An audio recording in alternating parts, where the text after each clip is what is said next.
नालंदा विश्वविद्यालय, जो बिहार राज्य के राजगीर के निकट स्थित है, प्राचीन काल में विश्व के सबसे प्राचीन आवासीय विश्वविद्यालयों में से एक था और यह शिक्षा का एक महान केंद्र था। यह 5वीं से 12वीं शताब्दी ईस्वी के बीच एक बौद्ध महावीर के रूप में समृद्ध हुआ।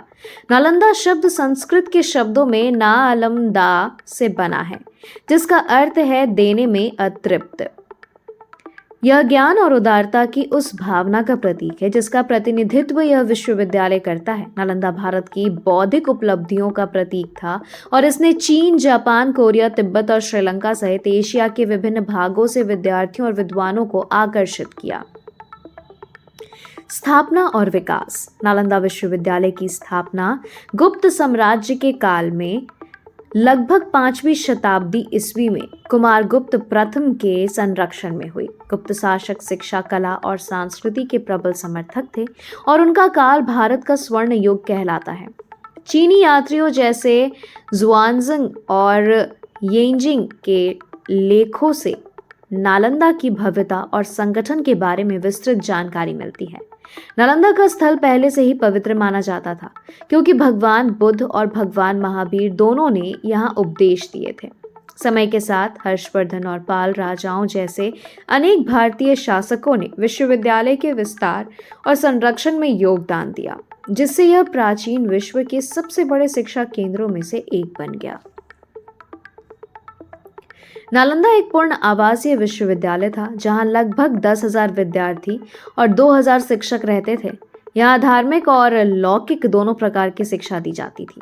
यद्यपि यह मुख्य रूप से एक बौद्ध अध्ययन केंद्र था, फिर भी यहाँ निम्न विषयों की शिक्षा दी जाती थी, जैसे न्याय, व्याकरण, चिकित्सा, गणित, खगोल शास्त्र, दर्शन और तत्वमिसान।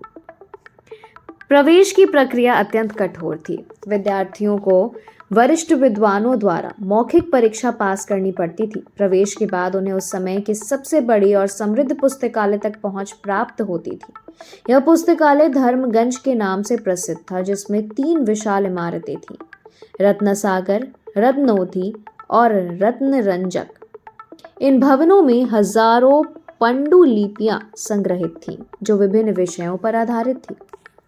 नालंदा की ख्याति भारत की सीमाओं से बहुत आगे तक फैली हुई है।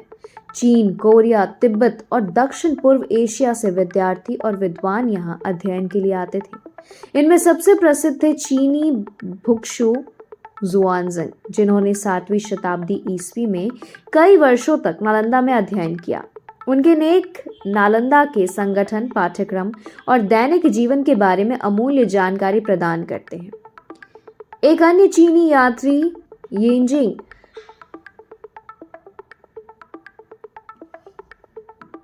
इन्होंने भी नालंदा में अध्ययन किया और वहां की शिक्षण पद्धतियों पर विस्तृत विवरण लिखा। नालंदा विश्वविद्यालय पाल वंश के काल तक समृद्ध रहा, लेकिन 12वीं शताब्दी के बाद यह राजनीतिक अस्थिरता और विदेशी आक्रमणों के कारण धीरे धीरे पतन की ओर बढ़ा।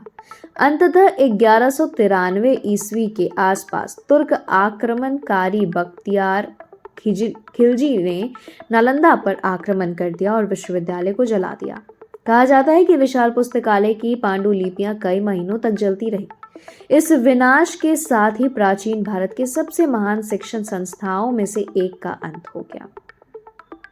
19वीं शताब्दी में सर अलेक्जेंडर कनिंघम ने भारतीय जो पुरातत्व सर्वेक्षण के प्रथम महानिदेशक थे, उन्होंने नालंदा के खंडहरों की खोज की। उत्खननों से मठों, मंदिरों और व्याख्यान कक्षों के अवशेषण मिले, जिससे इसकी स्थापत्य कला और शैक्षणिक प्रणाली की महानता का पता चला। आधुनिक समय में नालंदा की गौरवशाली परंपरा को पुनर्जीवित करने के प्रयास किए गए। 2010 में भारतीय संसद के नालंदा विश्वविद्यालय अधिनियम पारित किया, जिसके अंतर्गत प्राचीन स्थल के समीप एक नया अंतर्राष्ट्रीय विश्वविद्यालय स्थापित किया गया।